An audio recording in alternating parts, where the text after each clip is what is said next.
it's Mandy here, and we are ready to talk about my top 100 games of all time. Or let's just go with for right now. I change my mind a lot.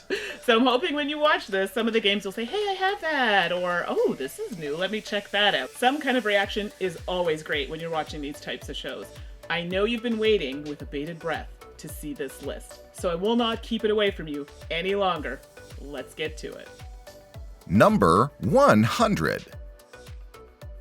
My number 100 is catchphrase. In catchphrase, you say clues until somebody on your team yells the word or phrase you want to hear. You want your team to guess correctly and pass the buzzer to the next team. The team not holding the buzzer gets the point. It's a little bit like hot potato. This game is fast, fun, easy, and engaging, and brings back a lot of childhood memories of the family having our regular fun game nights. Well, the memories might not be so fond for my little brother. Number 99. Number 99, Arboretum. Arboretum is a strategy card game that combines set collection, tiling, and hand management. Players try to have the most points at the end of the game by creating beautiful garden paths for their visitors. Placement is key in this game. I've actually scored 0 in this game because I didn't place my trees correctly. There's a lot of drawing and discarding cards in this game, but this only gives you a little bit more information. Not a bad thing, right? Holding on to the right cards can allow you to score, or better yet, cause your opponent not to score. A small, pretty game in a small box. Great for travel. Number 98. At number 98, we have Alpaca Paca Paca. So in the game, a contest is being held to see who has the most beautiful alpaca. High points are awarded to the longest neck, having a lot of jewelry and or neck accessories, and pairing them up with a mini-me alpaca. Yes, it's cute and a silly game, but we played in between games and we enjoy ourselves. You can barter, a la Catan, for better items, but watch out for that poopy neck. Those cards can give you some negative points. Overall, it's cute. And you know what? That's sometimes enough for me. Number 97. Number 97, Dominoes. Dominoes is one of those games that everyone in my family plays both here in North America and in other parts of the world. This game is on the list because it is a simple game that brings out so much emotion with people. Nothing is more satisfying than slamming that domino on the table. I know some of you know exactly the scenario that I'm talking about. Number 96. At number 96, we have Potion Explosion. So in Potion Explosion, you are creating, well, potions. On your turn, take an ingredient marble from the dispenser. If you connect marbles of the same color, they explode, and you can collect them all. Your goal is to complete your potions using the marbles you collect and using their magical powers to assist you in the game. So I was apprehensive at first because it did look a lot like a toy, but the game is definitely more than that. The best feeling happens when all players are looking at that one row that can make crazy explosions and give you lots of marbles, and well, it's your turn, so you get them all. So great. Easy breezy fun, and the app is equally as enticing. Number 95. At number 95, we have Grand Austria Hotel. In Grand Austria Hotel, cafes are competing for customers traveling from all over the world, and well, you want to make your cafe the most famous. Players draft and use dice to take actions to gain drinks and dishes, preparing the rooms, or hiring staff. You're looking to complete guest orders, and the staff cards all have different benefits or advantages. So there are a lot of available actions, and you'll have a few things going on, but the rules make things easy to understand. It's pretty straightforward. There are lots of actions, not enough time in which to do them, which makes things more exciting. So, it's €1, but you do get the vibe of being a hotel manager. So, a little bit of the theme definitely does come through. The game can get a bit lengthy with a full player count, so I generally like to play it with 2. Number 94. Number 94, we have Castel. Castel is a strategy game in which players take Castel teams through a year of festivals. Visiting Catalan cities, expand your team of Castellers, learn tower building skills, and show off your tower building prowess at local performances and festival competitions. I wasn't sure how I felt about this after the first play, but once I got the hang of building the towers, it was actually pretty fun and engaging. Players can recruit people, performances, or steal a festival win. A lot of the time, these are things that that you want. You want to get these. The rules are simple, but the game is strategic as you're constantly trying to be one step ahead. Those concerned about luck will be happy to know that the better player will win. Plain and simple. So that generally means I don't win very often, but that's okay. Because once I've played, which I have many times, you want to try playing it again and trying a different strategy. That's a plus for me. Number 93. Number 93, Godfather Corleone's Empire. Godfather Corleone's Empire is a murder worker placement where you are competing mafia families who are vying for economic control of the organized crime networks of New York City. You can deploy your thugs, your Don, your wife, and your heir on the board to shake down businesses and engage in area-controlled turf wars. The theme is kept alive with drive-by shootings in which enemy tokens are removed from the board and placed face down in the river. I really enjoy games where there's a bit of tension or players vying for space and or resources, and this game really does that. What a perfect time to send your competitors down the river. It's good to know what other players are packing in their suitcase to keep track what's still in play. Number 92. Number 92 is Azul. In Azul, players take turns drafting colored tiles from the supply to their player board. Later in the round, players score points based on how they've placed their tiles to decorate, their palace. Extra points are scored for specific patterns and completing sets. Wasted supplies harm your score. The player with the most points at the end of the game wins. So the art is lovely, and the rules are not complicated, and it plays in a short amount of time. It also has a different vibe when playing with different player counts. 2 players can be super cutthroat. You can also make it more challenging by using the back side of the player board. This is definitely a favorite in my game group and one I've played many, many times. Definitely worth a shot if you haven't tried it. Number 91. Number 91, Downforce. Downforce is a card-driven bidding, racing, and betting game. Players bid to own the 6 cars in the race, then they play cards from their hand to speed them around the track. Players will have an opportunity to make secret bets on who they think will win the race, and whoever has the most money from their prize money, winning bets, and remaining bank will win. So this is definitely a party game at heart, but still a lot of fun. The colors used are vibrant and fun, and the rules and the cards are clear. The tracks provide an easy, but also more difficult path to victory, depending which ones you take. I don't generally gravitate toward these types of games, but it's a smooth play and it's great with larger groups and doesn't overstay its welcome. Number 90. Number 90, Tesla versus Edison Duel. So this is, as the name suggests, a 2-player card game where players take control of Nikola Tesla or Thomas Edison and build a company that claims projects in regions around the United States, advancing the latest technologies, engaging in propaganda war around AC and DC technologies, and buy stock shares in smaller electricity companies. The winner is a company that wins 2 of the 3 main systems controlling regions, with projects being ahead in a pure race and holding the most valuable stock portfolio. I love games that give you fun facts, and this game provides a few interesting tidbits. It's a lighter experience from the original, but it's a great game for my lunch hour gaming sessions. Number 89. Number 89, Quadropolis. Quadropolis is a tile-laying city-building game where players use architects to build different buildings in their cities. The goal of the game is to build your city as efficiently as possible, taking into consideration pollution and overpopulation. This is a strategic game which is not complex, and pathways to smart plays, they're pretty clear. You are working on your own city, but you have to use the communal board in order to acquire the tiles that you require. This is where other players may come between you and the tile of your dreams. There aren't too many things happening to confuse or distract you, but you still have enough actions to choose from to make the game interesting. Oh yeah, the translucent cylinders are pretty fun too. Number 88. Number 88, Yokohama. In Yokohama, each player is a merchant in the Meiji period trying to gain fame from successful business. They can take actions to build a store, broaden their sales channels, learn a variety of techniques, and of course, respond to trade orders from abroad. I enjoyed this game from the first playthrough. You can change up the board locations, which can definitely affect your strategy, thus providing you with a lot of replayability. There are a lot of options available in the game, but you still have to find that balance even with 2 players. There's some player interaction, and this is where the race element kind of comes into play.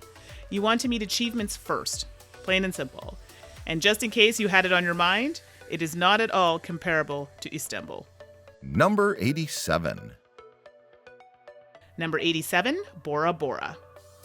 In Bora Bora, players explore and settle the island of Bora Bora and collect victory points by using dice to perform a variety of actions, such as building huts, adding people to the tribe, worshipping the gods by building them a sacred temple, sending priests to temple to influence the gods, collecting jewelry, and completing kind of miscellaneous tasks. The game will end after 6 rounds. There are a lot of things happening in Bora Bora, but it is really not a complicated game. It does, however, speak to the player who is familiar with Euro games and would like to kind of foray into a heavier Elefeld. The experienced player will be able to strategize without the paths being overly evident. I like that both types of players can have very different experiences while playing this game. And, well, like other good games, you have more actions than time, so you really have to plan carefully. I am also a huge fan of the colors used in this game. Number 86. Number 86, For Sale. For Sale is about buying and selling real estate. There are 2 phases where players first bid for several buildings, and then after all the buildings have been bought, you sell the buildings for profit. So this is a light game that I can play with just about anyone. It does have some elements of luck based on the random cards that come out, but you are in complete control of how much you want to bid. That's it. Pretty straightforward. It's been around for a while. I still have it in my collection. Play it often. Number 85. Number 85, Great Western Trails. So you're a rancher trying to herd cattle from Texas to Kansas City, where you send them off by train. This earns you money and victory points. You want to ensure that you and your herd take the trail and use the various buildings. You'll also need cowboys to improve your herd, craftsmen to build, and engineers to create the line. So on your turn, you're going to move your cattlemen to another location, use actions of that location, draw up to your hand limit. That's it. So it's a solid game. It's overwhelming at first glance, but much like Alexander Pfister's other games, the steps are clear. You are just presented with a lot of options and a lot of information at first. I like that you are always thinking of ways to maximize your turns or possibly add more objectives, which can penalize you if you don't complete them. I'm not crazy about the theme, but I'm crazy about the game. Number 84. Number 84, Aeon's End. Aeon's End is a deck-building cooperative game that uses a variable turn order system that simulates the chaos of an attack and deck management rules. Players try to defend Gravehold from the Nameless and their hordes using unique abilities and powerful spells. There's a large variety of cards with some really fun effects, which is great for combos and replayability in this game. I really enjoyed finding the perfect pairing of cards and working with my teammate and their combos. I'm not a huge deck building fan, but I like the decision making behind the game and the cooperative nature. That's always a plus.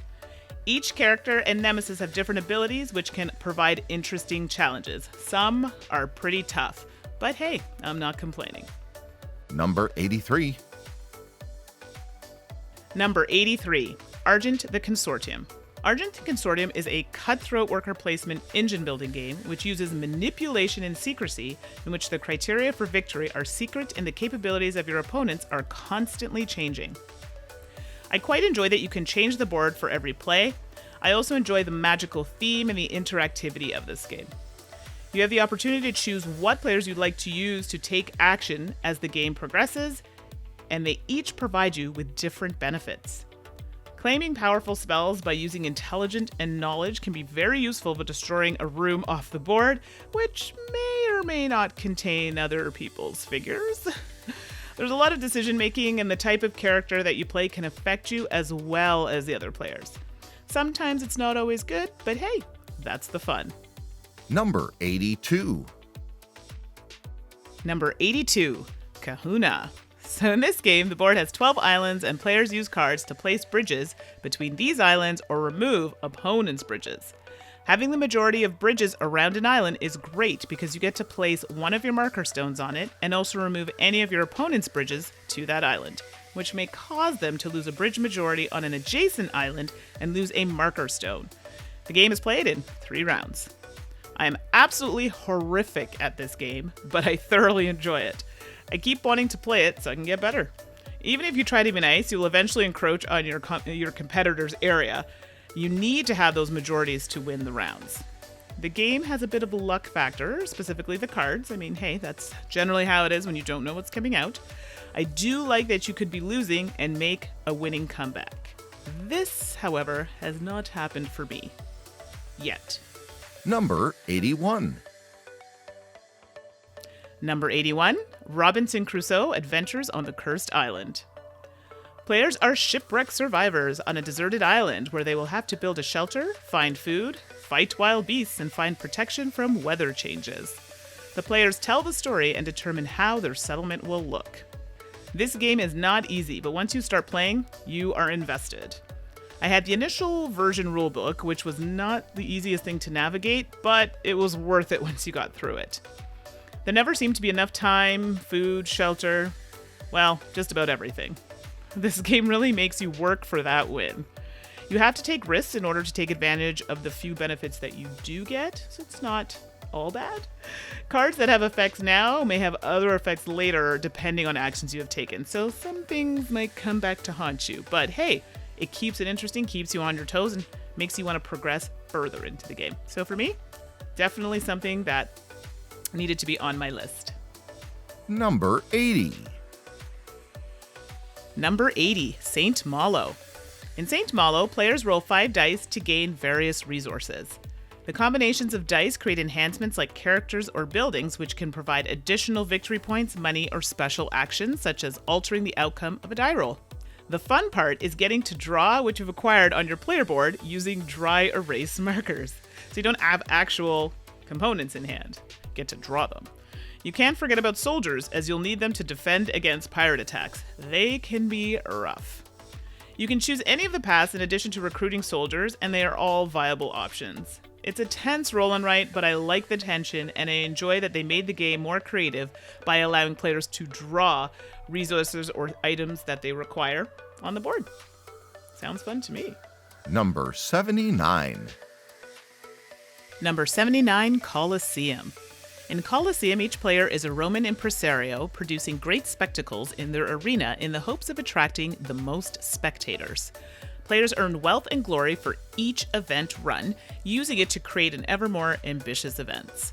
They will need to improve their arena, find the best performers, lure the emperor and their nobles, and manage assets for long-term success to be granted the title of Grand Impresario, with tales of their extraordinary spectacles acclaimed throughout the empire.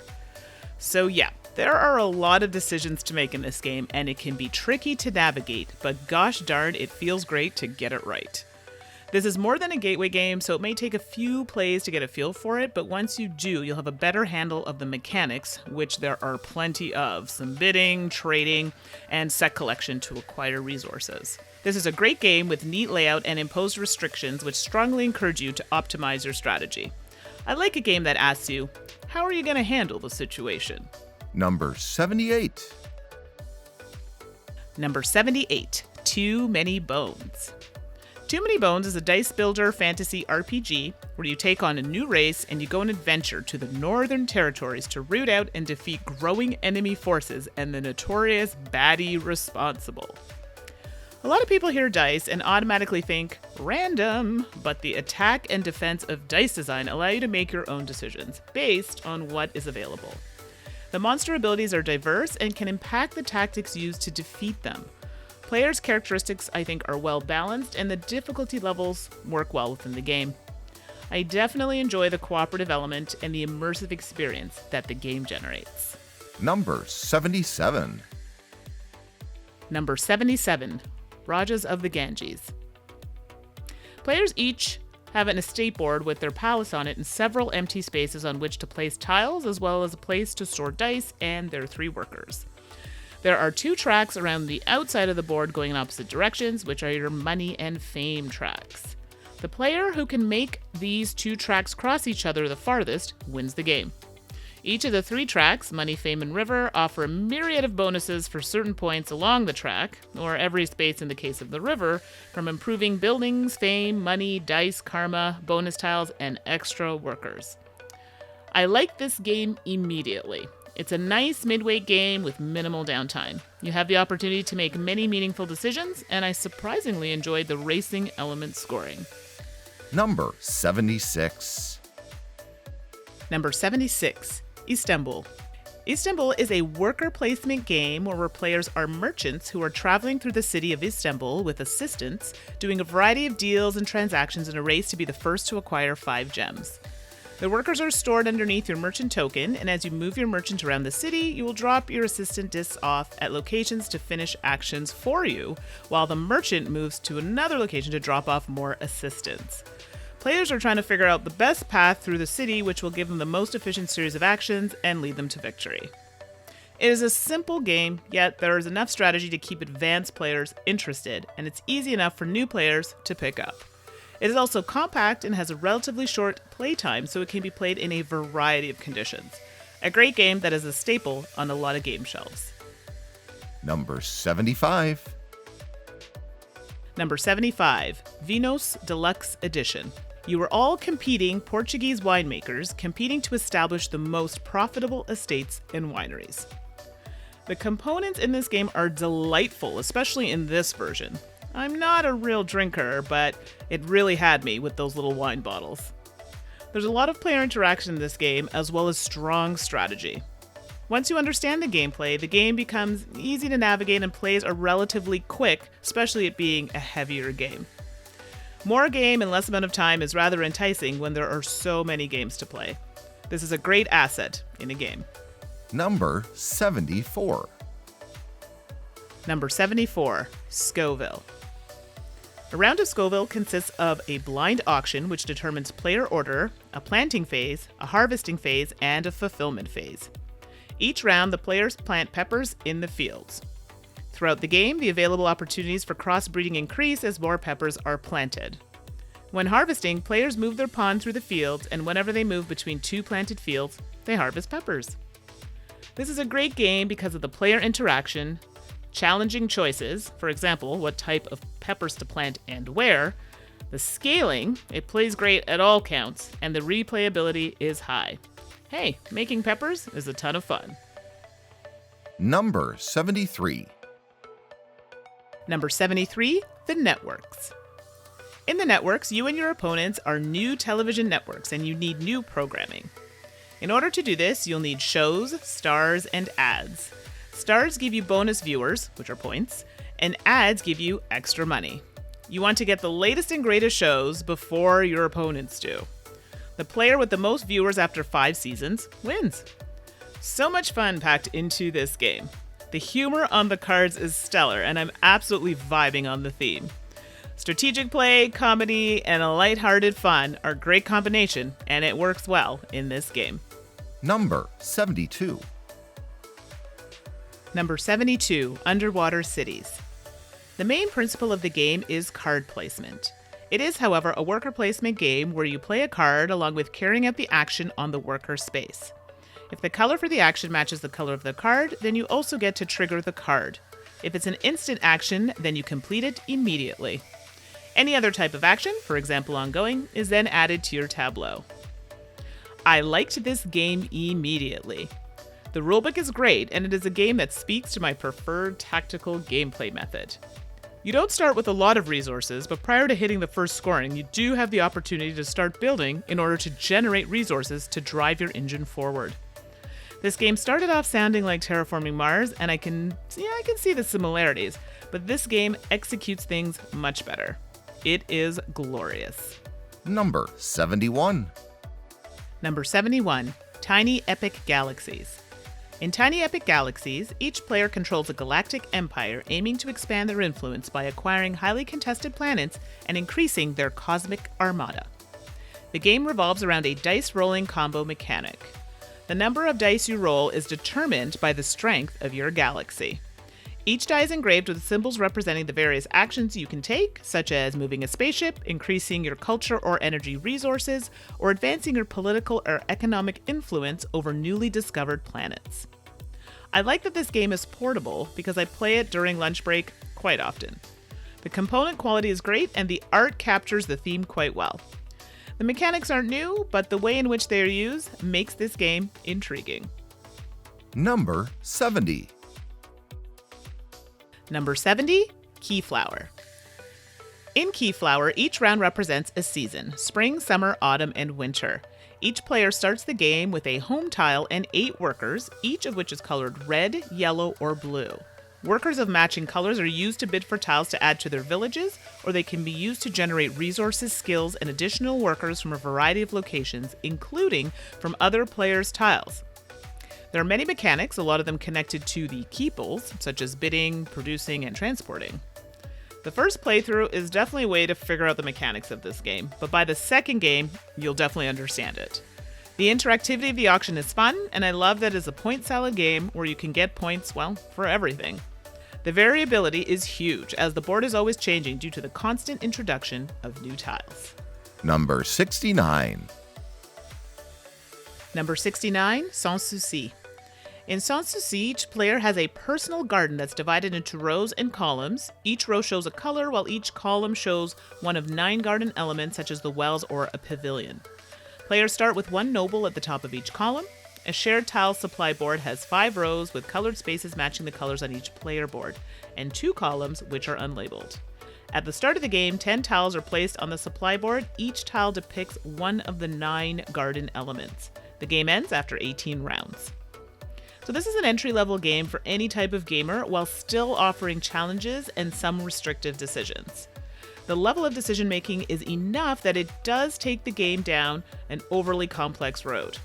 If you don't enjoy confrontation and you like puzzly aspect to games, you'll definitely enjoy this one. And this is why it's on my list. Number 68. Number 68, Dokmas. Your goal is to lead an expedition to the island of Dokmas. The island is represented by 8 double-sided map pieces. On your turn, you have 3 tokens to use to spread your influence by placing them on the board. At the end of the game, you get victory points for discovered temples and ruins on the map, as well as sacrifice tokens. The setup and gameplay is quick and is easy to pick up, and the game challenges you with interesting decisions. There is high variability in the game due to the ever-changing tiles, and the game on a whole has high replayability. It's one of those addicting games, and they now have an expansion to add more of the Guardian cards. Number 67. Number 67, Citrus. Citrus is a tile-laying game where players build citrus plantations for points. In order to gain income, you need to build and harvest. Points are earned by taking landscape tiles, harvesting a plantation region, or by controlling the largest plantation regions adjacent to each finca when it is scored. In the game, you are presented with challenging decisions as to what to build and where to build your tiles. These are constrained by the board. The landscape tiles add some interest to gameplay, and it's definitely fun to build your little plantations. It's easy to teach, and the components are high quality. Another game on my list that is playable and enjoyed by beginner and experienced players. Number 66. Number 66, The Grizzled. The Grizzled is a cooperative game about survival in the trenches during the First World War, where players win or lose together. The game ends only if the players can deplete the draw deck as well as their hands without letting the time run out. This is a highly thematic cooperative game that relies on teamwork and playing with your own agenda. It prevents that one player from taking over because everyone gets an opportunity to be the leader. Number 65. Number 65, Baron Park. Each player in Baron Park builds their own bear park using every square meter possible. The park is created by combining polyomino tiles onto a grid, with players scoring for animal houses, outdoor areas, completed construction, and more. The game ends as soon as one player has finished expanding their park. The variable scoring is a bonus when compared to other games that are similar, as it can really change your strategy. Bonuses are great for getting all the points. The theme is super pasted on, but it doesn't bother me in the least. I can't say no to adorable bears. The rules are easy to navigate, and players who are not experts are comfortable making their own decisions in this game. And finally, you get the pleasure of showing off a completed park which you created. Number 64. Number 64, Custom Heroes. Custom Heroes is a card drafting climbing trick game in which plastic cards are added to sleeves in order to modify the cards already in those sleeves. The players attempt to win rounds by getting rid of their cards as quickly as possible using the climbing trick mechanic. You earn points and more advancements based on your end of round position. I love the card crafting system and the advancement of cards. Number 63, I love the card crafting system, and the advancement cards are a lot of fun. I mean, who doesn't want to battle with a handful of lettuce? I like having the internal battle of whether to use the advancement cards knowing that I may not get them back for the next round, but sometimes it's worth it. The iconography is clear, and the game accommodates high player counts. It's fast and silly fun, and we all need some of that in our lives sometimes. Number 63. Number 63, Jaipur. Jaipur is a fast-paced card game, a blend of tactics, risk, and luck. On your turn, you can either take or sell cards. If you take cards, you have to choose between taking all the camels, taking one card from the market, or swapping 2 to 5 cards between the market and your cards. If you sell cards, you get to sell only one type of good per turn, and you get as many chips from that good as you sold cards. The chips values decrease as the game progresses, and you gain high rewards for selling 3, 4, or 5 cards of the same type. It is a delightful, light, and strategic 2-player card game that most people play early on in their foray into the board game world. It's a simple game, but once you have played it, you have the immediate urge to improve your strategy. It's accessible and portable, which are important elements for me to keep a game in my collection. Number 62. Number 62, Viceroy. Each player builds their own power pyramid using character and law cards. Each card has its own effect that depends on the level of the pyramid where the card is played. These effects may give more resources, more cards, or victory points. There seems to be a theme of me liking tension in games, and well, Viceroy definitely has that. You need to work quickly to get your engine going, or before you know it, the game is over. You want to play again and again to try to find that sustainable and winning engine. I really like the art in this game. Unfortunately, the component and box quality is subpar. Let's hope that this gets rectified so that people will want to add it to their collections. Number 61. Number 61, Paperback. Paperback is where word building meets deck building. Players start with a deck of letter cards and wild cards. In each hand, they form words and purchase more powerful letters based on how well their words scored. Most letters have abilities that activate when they are used in a word, such as drawing more cards or double letter score. I didn't buy this game because it was a deck builder, but as a word game that I could play with Mumsy. I like this game because it introduces other things than just spelling. It provides variability of gameplay by having a market, assisting players, which gives you bonuses, and using themes. Nothing hurts to have a good spelling game in your collection. Paperback is definitely a good one. Number 60. Number 60, Takanoko. In Takanoko, the players cultivate land plots, irrigate them, and grow one of the 3 species of bamboo with the help of the Imperial Gardener to maintain this bamboo garden. The player who manages their land plot best, growing the most bamboo while feeding the delicate appetite of the panda, will win the game. The game is quite easy to learn and play once the objectives have been explained and how it will benefit players. This game isn't directly antagonistic, but may occur due to a consequence of an action. It's cute, and the art is lovely. It's a game that stays on my shelf because it's so appealing to all players. And hey, it has pandas. Number 59. Number 59, Kanban Automotive Revolution. In this game, you are required to produce quality automotive parts. The factory manager is a game-driven non-player character with 2 modes of play, nice or mean, to offer a friendly or more competitive gameplay environment. You need to show that you can upgrade parts, run the cars, and run things smoothly in order to get that promotion. During your turn, the game is set up to promote fast decisions. You may also acquire a decent amount of points during the major scoring sessions. I like this because everyone has some way of garnering points. And finally, the game gets exciting with the tension and potential stealing from others at specific stations in the game. The theme is well conveyed throughout, and this makes it even more engaging. Number 58. Number 58, Oh My Goods. Players are European artisans during the Middle Ages who produced tools, barrels, glass windows, and many other goods. I liked this lightweight Euro game that I can fit in my pocket. The cards are multi-use, so you need to decide if you're going to use them as buildings to generate resources or as the actual resources. There's some risk in the game because you plan production prior to building and seeing the following day's market. I really enjoy this game because it packs a punch for such a little game, and it's portable. Enough said. Number 57. Number 57, Feast for Odin. Using the central board in a Feast for Odin, players have to hunt, gather basic materials, refine those materials, and develop their production buildings, build and buy ships, and raid settlements. This game has good components and, like many of Uwe's games, allows for different paths of strategy, such as exploring and building. I quite enjoy the polyomino puzzle and the variability that the game provides. I have not played it solo, but apparently it's all the rage. Number 56. Number 56, Lisboa. During the game, players schedule hearings to get character favors such as commerce, construction, and openings. The iconic buildings score the stores, and stores provide income to the players.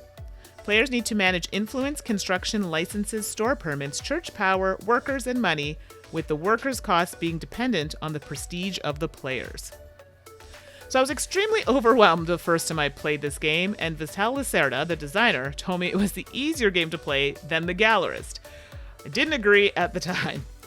I didn't find it as intuitive, but after a few plays, I appreciated the simple action choices and the use of the cards was enjoyable. There aren't a lot of luck factors, so your use of the correct cards is vitally important. I liked the follow action off of another player's action, but you can't get too greedy or you will have nothing for your actions. The strict resource management, money, influence really drive the direction you will take in this game. And lastly, nothing speaks to me like informative and useful player aids and rulebooks. Number 55. Number 55, Blackout Hong Kong. In Blackout Hong Kong, you have to manage resources in a network of various specialists. This includes completing objectives, scouting for bonuses and tiles for set collection, and securing districts. I really enjoyed this game and how simple the actions were, but that does not make it easy to win. There are many paths to victory, but it really helps to strengthen your hand of specialists. The set collection aspect is smart because you are incentivized to use it. It gives you bonuses in the form of resources, points, or additional scouting power. I also appreciate the guiding player aid on the board. That is definitely a plus for me. Number 54. Number 54, Go Cuckoo. You're trying to build a nest, be the first to place all of your eggs, and add Kiki the cuckoo to the top of the pile. I've played this game with children and adults, and it's always a great time.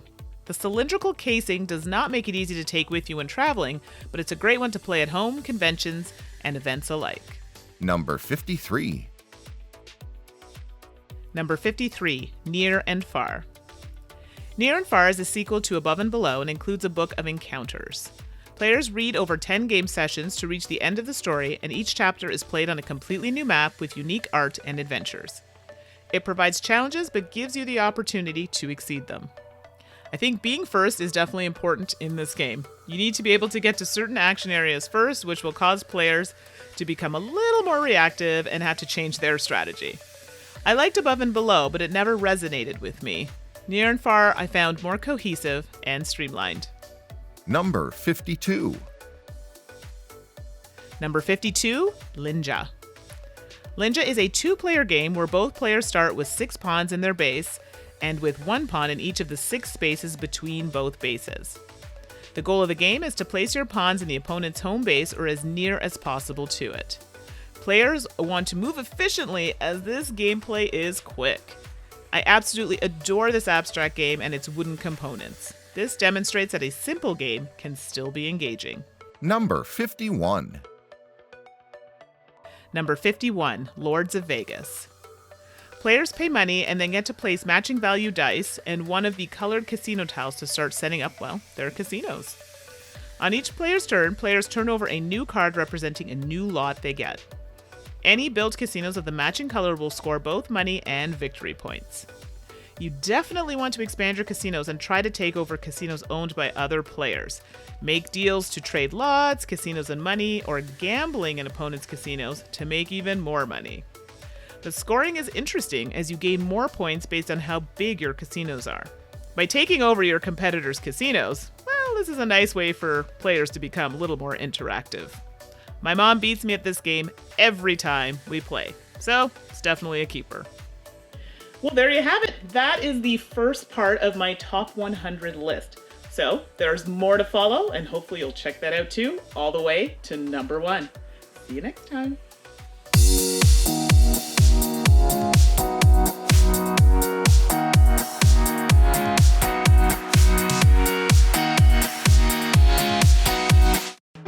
Thanks so much for watching the Dice Tower videos. Find more great videos and reviews, as well as our top-rated audio podcast at Dicetower.com. You can also find other great shows at Dicetowernetwork.com. I'm Eric Summerer, and you've been watching The Dice Tower. The Dice Tower is sponsored by Cool Stuff Inc., where you can find great games for great prices. Cool stuff in stock. Check them out at CoolStuffInc.com.